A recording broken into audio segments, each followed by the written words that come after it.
ఇదివరకు ఎక్కడెక్కడో తీవ్రవాద కార్యకలాపాలు చేసేటటువంటి దరిద్రులు కూడా మనకి హైదరాబాద్ దగ్గర దొరకడం చేసేవాళ్ళు. ఇప్పుడు అట్లాంటిది కాకుండా ఒక విచిత్రమైనటువంటి అంశం, భారతీయ పౌరుల్ని అక్రమంగా విదేశాలకు తరలించి వాళ్ళ చేతనే సైబర్ నేరాలకు పాల్పడే నకిలీ కాల్ సెంటర్లో బలవంతంగా పనిచేస్తున్న ముఠాకి చెందిన ప్రధాన సూత్రధారి తెలంగాణలో దొరికాడు. ఢిల్లీ పోలీసులు హైదరాబాద్లో అరెస్ట్ చేశారు.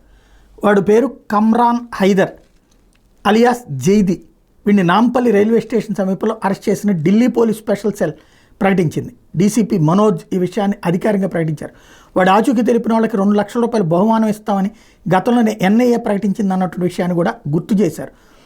వీడి దగ్గర స్పెషల్ ఏంటంటే వీడు ఎవరైతే వీడికి సంబంధించిన సమాచారం ప్రకాష్ లకావత్ అనే వ్యక్తి ఇచ్చిన ఫిర్యాదు మేరకు మే 27న వీడి మీద న్యూ ఫ్రెండ్స్ కాలనీ పోలీస్ స్టేషన్లో కేసు నమోదైంది.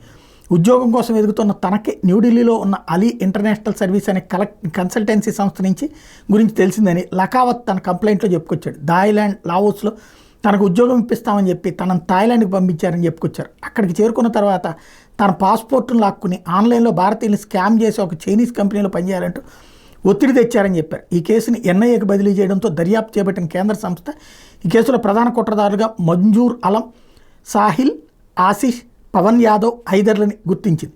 యూరోపియన్, అమెరికన్ పౌరులను లక్ష్యంగా చేసుకుని సైబర్ స్కామ్లకు పాల్పడేందుకు నిరుద్యోగ భారతీయ యువజనుల్ని లావోస్లోని గోల్డెన్ ట్రయాంగిల్ రీజియన్కి ఈ ముఠా సభ్యులు తరలిస్తున్నారట.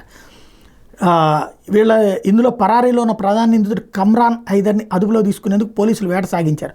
థాయిలాండ్, లావోస్ దేశాలకు పారిపోవడానికి కూడా వీడు ప్రయత్నించాడట. రాష్ట్రాలు మారుతూ తప్పించుకు తిరుగుతున్నటువంటి హైదర్ని పట్టుకునేందుకు పోలీసు బృందాలు మహారాష్ట్ర, మధ్యప్రదేశ్, ఛత్తీస్గఢ్లో గాలింపు జరిపినాయట. చివరికి హైదరాబాద్లో ఉన్న సమాచారం అందులో స్పెషల్ సెల్కి చెందిన 2 బృందాలు హైదరాబాద్కి చేరుకున్నాయి. టోటల్గా 2500 కిలోమీటర్లు వేటాడడం వీడి కోసం. పోలీసు బృందాలు ఎట్టకేలకు డిసెంబర్ 7న హైదరాబాద్లో నాంపల్లి రైల్వే స్టేషన్లో అరెస్ట్ చేశారని చెప్పారు.